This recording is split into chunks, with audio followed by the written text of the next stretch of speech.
গাজীপুরের সাবেক মেয়র জাহাঙ্গীর সাহেব, তিনি শুনলেন যে আমাদেরকে এভাবে অ্যারেস্ট করা হয়েছে।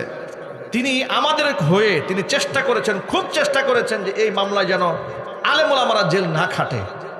উনি বারবার এসপি হারুন ছিল তখন, তার কাছে গেল, সুপারিশ করেছে, কোনো সুপারিশ আমলে আসে না। এইভাবে একদিন দুদিন ঘুরতে ঘুরতে উনিও দৌড়দৌড়ি করলেন আমাকে ছাড়ানোর জন্য। লক্ষ্মীপুরার মাহফিল থেকে আমাকে ধরে নিয়ে গেছে, স্লিপ দিয়ে নামে, এরকম মাহফিল বয়ান করছি, আমাকে স্লিপ দিয়ে নামে গেছে 2018 সালের ফেব্রুয়ারি মাসের 8 তারিখে। আমাকে যখন নিয়ে যাওয়া হচ্ছে, আমি বললাম ভাই আমাকে কোথায় নিয়ে যাচ্ছেন? প্রশাসনের লোকেরা বলে থানায়। একটু স্বস্তি পেলাম, যাক থানায় যেহেতু নিয়ে যাচ্ছে, গুম তো আর করছে না, খুন তো করে ফেলছে না, আয়না ঘরে তো আর ঢুকাচ্ছে না। নিচে কোথায়? জয়দেবপুর থানায়। ওসি আমিনুল ইসলাম দায়িত্বে ছিলেন। কথা বলতে চাইলাম ওসি সাহেবের কাছে যে সাথে কি অপরাধে আমাকে আনা হলো। ওসি কথা বলতে চায় না। দুবার তিনবার রিকোয়েস্ট করার পরে ওসি সাহেব আসলেন, আমার সামনে চা দিলেন, বিস্কুট দিলেন, হুজুরে নাস্তা খাওয়াও। ধরে নিয়ে আসছে, আমার নাস্তা খাওয়াচ্ছে। নাস্তা কি আমার মুখ দিয়ে যায়? খাইলাম নাস্তা। খাওয়ার পরে জিজ্ঞেস করলাম, ভাই আমার কোন অপরাধে নিয়ে আসছেন একটু শুনি। আমি বলে, হুজুর আপনাকে যে কেন নিয়ে আসছি তা তো আমি জানি না। উপরের নির্দেশ, উপর থেকে নির্দেশ এসেছে আপনাকে ধরে আনতে হবে, ধরে নিয়ে আসছে। রাখলো নিয়ে থানার গারদে। আমার মোবাইল, মানি ব্যাগ, টাকা পয়সা, বলো ড্রাইভারকে দিয়ে দেন, বাড়ি নিয়ে যান। চলে গেল। এরপরে কিছু সময় সেখানে একাকী গারদে, যে ডিবি আমাকে নিয়ে গেল গারদে, আমার হাত ধরে একাকী চোখের পানি ছেড়ে দিয়া কান্না করে দিয়া বলছে, হুজুর আমারও 2টা ছেলে আছে, যে কাজটা আপনার সাথে করেছে হুজুর আমাকে বদদুয়া দিয়েন না, তাহলে আমার বংশ সহ ধ্বংস হয়ে যাবে। বিয়াদবি করেছে আপনার সাথে, কিন্তু আমি জানি আপনাকে মাহফিল থেকে নিয়ে আসছে হুজুর, কিন্তু আমার কিচ্ছু করার ছিল না, আমি চাকরি করি, হুকুমের গোলাম, আমাকে নির্দেশ দিয়েছে, আমি নিয়ে এসেছি। আমি মন থেকে তাকে ক্ষমা করে দিয়েছি। বেশ কিছু সময় পরে দেখি এক ভদ্রলোক, বয়স্ক মানুষ, হুইল চেয়ারে করে চলে, তাকে নিয়ে গারদে আমার সাথে নিয়ে ঢুকাইছে। আমি তার দিকে তাকায় আছি। আমি মনে মনে ভাবলাম, আমি না হয় ইয়াং মানুষ, জোয়ান মানুষ, এই মুরব্বিরে কেন আনছে? তাকে ডাক দিয়ে বললাম, চাচা আমি না হয় জোয়ান মানুষ, আমাকে ধরেছে, কিন্তু আপনি তো মুরব্বী মানুষ, আপনাকে কেন ধরছে? আপনি কি রাজনীতি করেন নাকি? জিজ্ঞেস করছি।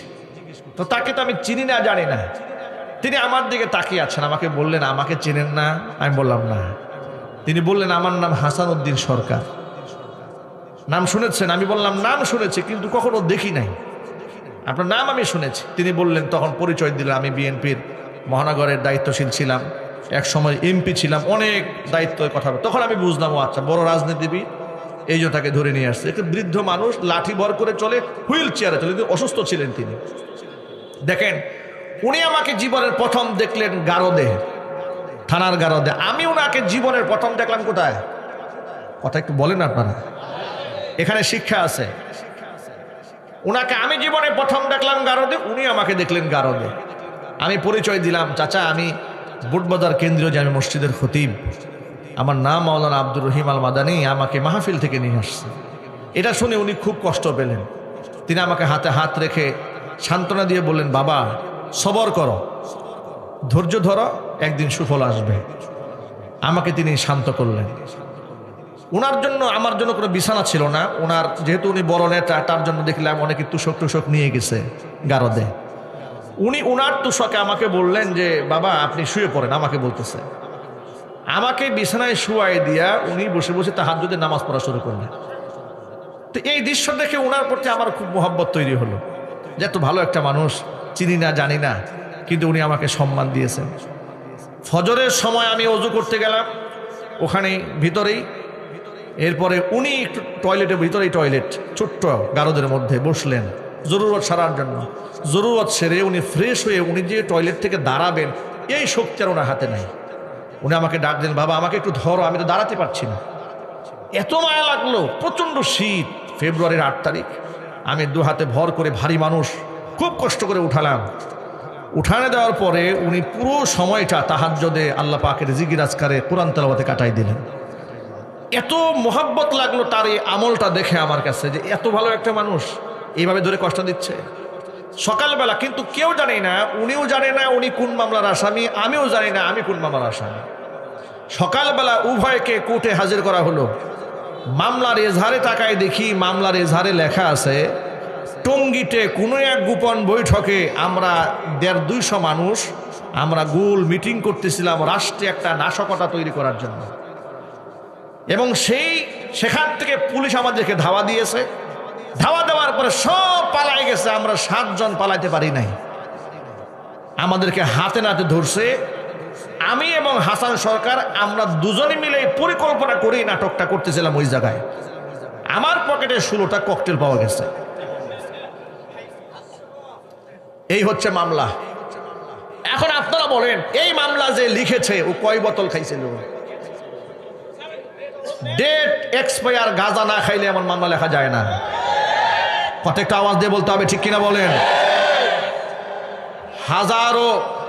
হাজারো কষ্টের মাঝে আপনাদেরকে ছোট্ট একটা কথা বলি, মনে কেউ মাইন্ড করবেন না। সাদাকে সাদা, কালোকে কালো বলতে শিখুন, মর্যাদা পাবেন। ওই মাজলুম হালাতে গাজীপুরের সাবেক মেয়র জাহাঙ্গীর সাহেব তিনি শুনলেন যে আমাদেরকে এভাবে অ্যারেস্ট করা হয়েছে। তিনি আমাদের হয়ে তিনি চেষ্টা করেছেন, খুব চেষ্টা করেছেন যে এই মামলায় যেন আলেম ওলামারা জেল না খাটে। উনি বারবার এসপি হারুন ছিল তখন, তার কাছে গেল, সুপারিশ করেছে, কোনো সুপারিশ আমলে আসে না। এইভাবে 1 দিন 2 দিন ঘুরতে ঘুরতে উনিও দৌড়দৌড়ি করলেন আমাকে ছাড়ানোর জন্য। হাসান উদ্দিন সরকারের সেবার কথা তো আমি বললামই, ওনার জন্য কষ্ট করলেন। চলে গেল এইভাবে একটানা 22 দিন কারাগারে। বিনা অপরাধে জেল খাটলাম, জরিমানা দিলাম, উকিলদের পিছনে দৌড়ালাম। কোর্টে যখন হাজির করা হয়েছে, হাতের মধ্যে হ্যান্ডকাপ পরিয়েছে, গরুর রশি দিয়া বাঁধছে। গরুর রশি দিয়া বেঁধে ম্যাজিস্ট্রেট কোর্টে নিয়ে যাচ্ছে। জিজ্ঞেস করলাম প্রশাসনের লোকদেরকে, ভাই আপনারা তো হ্যান্ডকাপ পরাইছেন, এতেই আমাদের ইজ্জত শেষ, আমাকে নিয়ে যাচ্ছেন, আমরা কি দৌড় দেওয়ার মানুষ, কেন আমাদেরকে রশি দিয়ে বাঁধলেন? বলে এটা আইন। এটা কি আইন? শোনাই দিল আইনের কথা। নিয়ে গেল, নিয়ে যাওয়ার পরে সিরিয়ালে সবগুলারে বাঁধছে রশি দিয়ে, বেঁধে নিয়ে গেছে। মনে কত আঘাত লাগে জানেন? গতকালকে দেখলাম আলেম ওলামারা মিথ্যা মামলার আসামি হওয়ার পরে যারা আলেমদেরকে 2 পায়ে ডান্ডা বেরি পরিয়েছে, বুলেট প্রুফ জ্যাকেট পরিয়েছে, মাথার মধ্যে হেলমেট পরিয়েছে, 2 হাতের মধ্যে হাত করা এইভাবে লাগিয়ে টেনে হিসড়ে গরু ছাগলের মতো, জঙ্গলি জানোয়ারের মতো কোর্টে হাজির করেছে। আজকে দেখলাম, আপনারা অনেকে দেখেছেন, বাংলাদেশের কুখ্যাত সন্ত্রাসী, জুলাই আগস্টের গণহত্যাকারী, আওয়ামী লীগের সেই সমস্ত এমপি মন্ত্রী এবং দোসরেরা তারা অ্যারেস্ট হয়েছে। ওদেরকে মানবতা বিরোধী অপরাধের ট্রাইব্যুনালে নিয়ে যাওয়া হচ্ছে। হাতের মধ্যে হ্যান্ডকাপ নাই, ডান্ডা বেরি নাই, অথচ ওরা কুখ্যাত সন্ত্রাসী, মানুষের খুনি, অসংখ্য ছাত্রকে খুন করেছে, 2500-এর উপরে মানুষকে ওরা ব্রাশ ফায়ার করে ডাস্টবিনে নিক্ষেপ করেছে। কথা বলতে হবে মুসলমান, ঠিক কিনা বলে?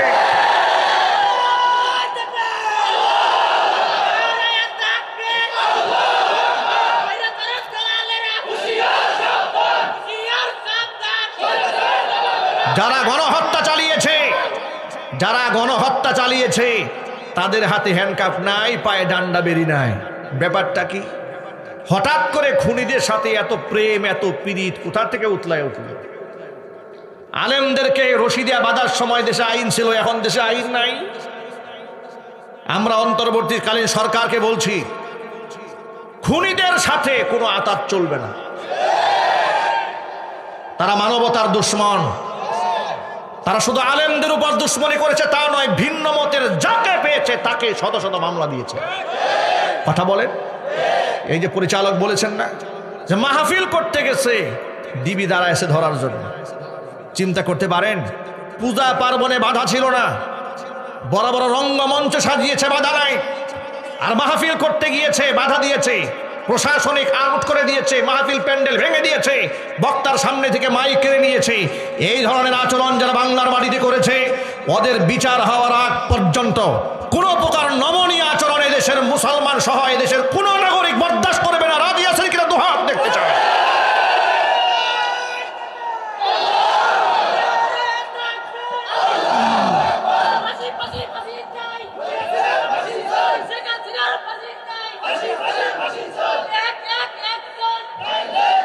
আমি আপনাদেরকে বলি, আমি আপনাদেরকে ছোট্ট করে বলি, ইনসাফ হচ্ছে খুনের বদলায় খুন। যে মানুষ হত্যা করেছে তাকে হত্যা করা হবে, এই আইনটা স্বয়ং আল্লাহ করেছেন। কথা বলেন আপনারা? আচ্ছা, আমি যদি অন্যায় করি শাস্তি পাওয়ার দরকার আছে না নাই? আরো জোরে বলেন। অন্যায় যেই করবে শাস্তি তাকে ভোগ করতেই হবে। এ কথার সাথে কি আপনারা একমত আছেন? যে অন্যায় করবে সে শাস্তি পাবে, এ কথার সাথে আপনারা একমত আছেন? আমি এখন যদি আপনাদেরকে ছোট্ট একটা প্রশ্ন করি, আপনারা জবাব দেবেন। শেখ হাসিনা এবং তার দূষরেরা ঠান্ডা মাথায় অসংখ্য মানুষকে খুন করেছে, সত্য না মিথ্যা? অসংখ্য মানুষকে গুম করেছে, সত্য না মিথ্যা? বিনা অপরাধে অসংখ্য আলেমদেরকে বছরের পর বছর কারারুদ্ধ করে রেখেছে, সত্য না মিথ্যা?